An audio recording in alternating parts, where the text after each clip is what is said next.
The moment my uncle stood up, tapped his glass with a smug little smile, and said my name in front of that entire five-star restaurant, I knew something was very wrong, because nobody in my family ever said my name like that unless they were about to embarrass me. I was sitting there in a borrowed suit that didn't quite fit, my hands sweating around a menu I couldn't pronounce half the items on, and I suddenly realized this dinner was never about celebrating anything. It was a setup. They had invited me there to make an example out of me, to publicly announce that I had been cut out of the family inheritance, like I was some kind of disgrace. And when my uncle finally said the words out loud, when he laughed and said, "Well, I think it's time everyone here knows the truth about him," I felt my stomach drop through the floor. So, before I tell you everything that led up to that moment, I need to ask you something straight up. If your own family humiliated you in public and tried to erase you from their future, would you walk away quietly, or would you make sure they regretted it? To understand how I ended up sitting at that table, you need to know what my family is like. On the outside, we look perfect. Old money, respected name, big house that's been in the family for generations. My grandparents built a successful business from the ground up, and by the time I was born, the money was already there. The problem was that the money came with rules, expectations, and a very clear hierarchy. My dad was the black sheep, and by extension, so was I. He didn't want to run the family business. He married my mom, who came from a normal middle-class family, and he moved away to live a quieter life. That decision alone made him a disappointment in their eyes, and they never really forgave him for it. Growing up, I always felt like I was visiting strangers when we went to family gatherings. My cousins wore expensive clothes, talked about private schools and overseas vacations, while I was just the kid trying not to spill juice on the furniture. They were never openly cruel when we were kids, but there was always this subtle reminder that I didn't fully belong. Little comments about how simple our life was, or jokes about how I'd probably end up working some regular job. I laughed along because that's what you do when you're a kid and you want to be accepted. Things changed when my dad passed away suddenly. I was in my early 20s, still figuring out my life, and losing him felt like losing my anchor. After the funeral, my grandparents and uncles suddenly started reaching out more. At first, I thought it was because they cared. They invited me to family events, asked how I was doing, and even hinted that I should consider being more involved with the family business. I won't lie, part of me felt hopeful. I thought maybe this was their way of making things right, of finally accepting me as one of them. But I also noticed something else. Every conversation felt like an evaluation. They asked about my job, my income, my plans, and every answer I gave seemed to disappoint them. I was working a decent job, paying my bills, trying to build something on my own, but to them it wasn't impressive enough. My uncle, especially, had this way of smiling while cutting you down.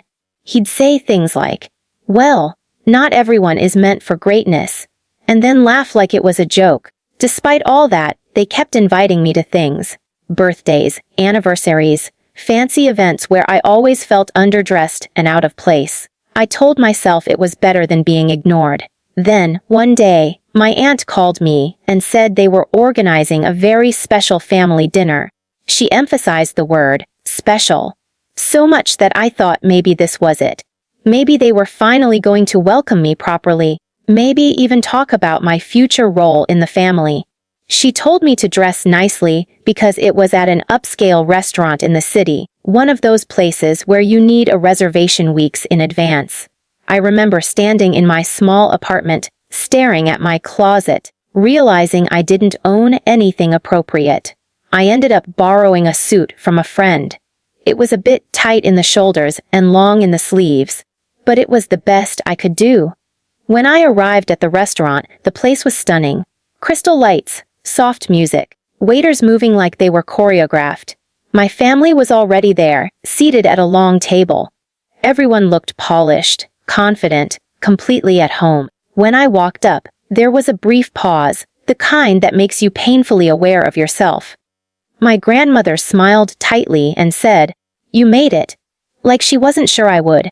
Dinner started politely enough. Small talk, comments about the food, stories about business deals I didn't fully understand. I mostly listened, nodding along, trying not to say anything wrong. But I could feel it building. The way my uncle kept glancing at me, the way my cousin smirked whenever I spoke, it felt like the calm before a storm. Halfway through the meal, my uncle stood up and tapped his glass. The sound cut through the room, and other diners glanced over. My heart started pounding. He cleared his throat and said he wanted to talk about family values and the future. He talked about legacy, about how important it was to protect what my grandparents had built. Then, he turned his attention directly to me. He said something like, "Not everyone in a family contributes equally, and sometimes difficult decisions have to be made." I felt my face getting hot. I wanted to sink into my chair. Then he said it. He announced, casually, almost cheerfully, that I had been removed from the inheritance because I didn't align with the family's vision. He framed it like it was a logical business decision, not a personal attack. There was laughter. Actual laughter. My cousin even raised his glass like it was a toast. I remember looking around the table, hoping someone would say something, anything, to defend me. But no one did. My grandmother avoided my eyes. My aunt smiled like this was all perfectly reasonable. I felt so small, so humiliated, sitting there while strangers at nearby tables pretended not to stare. I managed to stand up without knocking anything over. My legs felt shaky, but I forced myself to walk out with my head up. I didn't say a word. I just left. Outside, the night air hit me like a slap, and I stood there for a moment, trying to breathe. Part of me wanted to cry. Another part of me was burning with anger. That night, I couldn't sleep. I kept replaying the dinner in my head, every word, every laugh. I realized something that hurt even more than the humiliation they had planned it. This wasn't a spur of the moment announcement. They had invited me there specifically to do this in public, to put me in my place. And the more I thought about it, the more I realized they had underestimated me my entire life. Here's the thing they never bothered to find out about me. While they were busy measuring success in titles and money, I had been quietly building something of my own. My job wasn't flashy, but I was good at it. Over the years I had invested wisely, learned skills, and made connections outside of the family. I wasn't rich like them, but I wasn't helpless either. After that dinner, something in me snapped. I decided I was done trying to earn their approval. If they wanted to cut me out, fine. But I wasn't going to let them control the narrative. Over the next few weeks, I started digging into the family business, not out of spite at first, but out of curiosity. I wanted to understand what made them so confident, so arrogant. I reached out to an old family friend who had worked with my grandfather years ago. Over coffee, he let slip things he probably shouldn't have. About questionable decisions, about debts hidden behind impressive numbers, about how the business wasn't as untouchable as my uncle liked to pretend. That conversation was like opening a door I hadn't known existed. As I learned more, I realized the inheritance they were so proud of wasn't guaranteed. It depended on things staying exactly as they were, on no one rocking the boat. And suddenly, I understood why they were so eager to distance themselves from me. I was a variable they couldn't control. This is where I want to pause and talk to you directly, because this was the exact moment I had to make a choice. I had been humiliated, disowned in everything but name, and treated like a joke. I could have walked away completely and focused on my own life, or I could have used what I knew to protect myself and maybe even turn the tables. So before I tell you what I did next, I want you to stop for a second and think about it. If you were in my position, would you have stayed quiet and moved on? Or would you have done something to make sure they never underestimated you again? Comment below what you would have done in my shoes, because trust me, the decision I made changed everything. And this is only the beginning, because what happened after that dinner, After I started pulling on those loose threads, led to a confrontation none of them saw coming, and consequences that went far beyond a simple inheritance. I'll tell you exactly how it unfolded in the next part of this story. After I made that decision, after I realized I wasn't going to just quietly accept being treated like a disposable embarrassment, everything in my life shifted. At first, it wasn't dramatic. There were no big confrontations or revenge speeches. It was quiet, calculated, and honestly a little scary how calm I felt. I went back to my normal routine on the surface. I went to work, paid my bills, met friends, laughed at dumb jokes. But underneath all of that, my mind was constantly working. Every comment my uncle had ever made, every smug look, every time they'd acted like they were untouchable replayed in my head. Not with sadness anymore, but with focus. I started by reconnecting with people I had drifted away from over the years, especially those connected to my family's business world, but not directly loyal to them. You'd be surprised how much people will tell you when they think you're harmless. I never went in accusing or threatening. I asked questions. I listened. I let silences stretch until people filled them themselves. Slowly, a clearer picture formed, and it wasn't pretty. The family business, the same one my uncle loved to brag about at every dinner, was built on shaky ground. There were partnerships held together by favors instead of contracts, loans rolled over again and again, and a few deals that were legally gray at best. What hurt the most wasn't even the corruption. It was realizing how deliberately they had kept me in the dark. They didn't just think I was unworthy of inheritance, they thought I was too stupid to notice anything was wrong. That realization fueled me more than anger ever could. I started documenting everything I learned. Dates, names, amounts, conversations. I didn't even fully know what I'd do with the information yet. I just knew I needed it. A few months passed, and during that time, not a single person from my family reached out. No apology. No awkward check-in. It was like I'd been erased, and oddly enough, that gave me clarity. I wasn't losing a family anymore. I already had. What I was doing now was protecting myself. Then one evening, I got a call from my aunt, the same aunt who had smiled while my uncle humiliated me. Her voice was overly sweet, the way it always was when she wanted something. She said they were worried about me, that they hadn't seen me in a while, and that family was family no matter what. I almost laughed out loud. I told her I was fine, busy with work. She hesitated, then casually mentioned that there had been some misunderstanding at the dinner, and that my uncle might have spoken out of turn. That's when I knew. Something had shifted on their end too. They wouldn't be reaching out if everything was going perfectly. I stayed polite but distant. I didn't agree to meet. I didn't argue. I just listened. When we hung up, my hands were shaking, not from fear, but from adrenaline. I was no longer reacting. I was being reacted to. A week later, my uncle himself called me. Hearing his voice again brought back that night in the restaurant so vividly that my chest tightened. He didn't apologize. Not really. He said things like, "You know how emotions run high," and "We were just trying to be honest."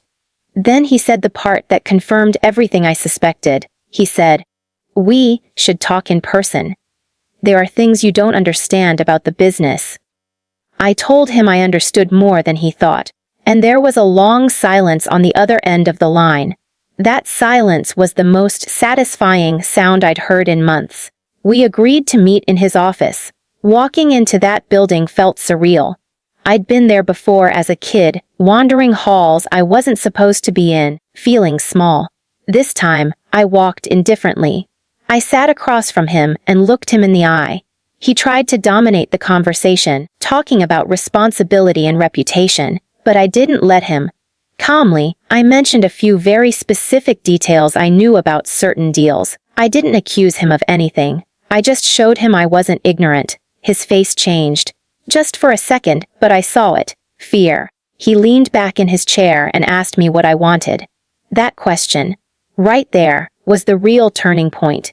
Because a few months earlier, I would have said I wanted respect, or an apology, or to be included.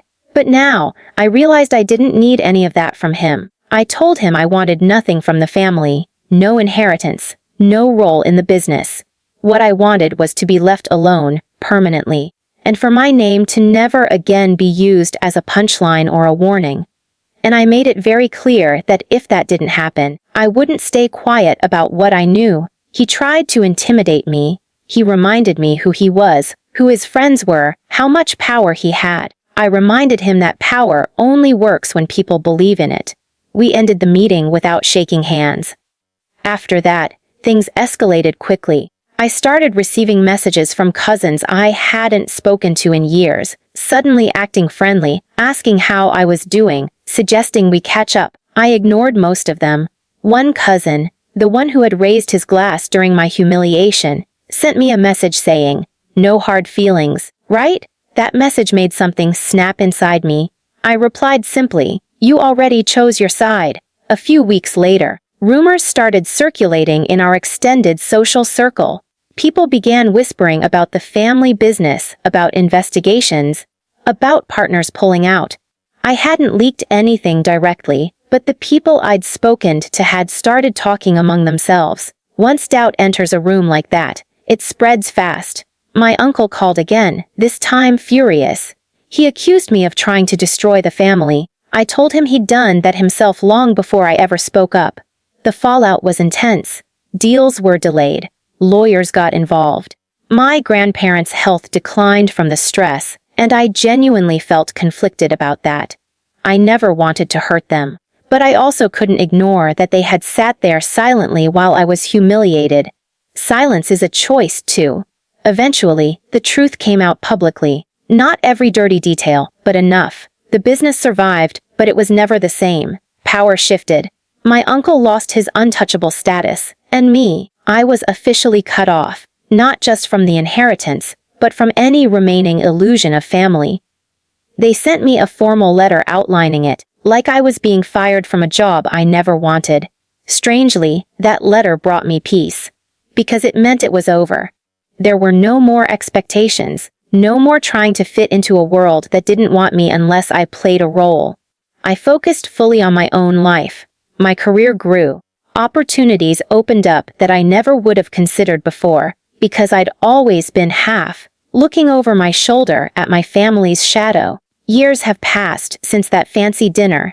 Sometimes I still think about it, about how different my life might have been if they had treated me with even a little kindness. But then I look at where I am now, at the confidence I built on my own, and I know I wouldn't change it. Being cut out forced me to cut myself free. So now I want to ask you again, knowing the whole story, was I wrong for refusing to stay quiet? Was I wrong for protecting myself, even if it meant my family faced consequences? Like this video if you think I did the right thing. Subscribe for more stories like this, because trust me, real life is messier than fiction. And share your final thoughts on this whole mess in the comments section. I read them all. I'll see you all in the next story.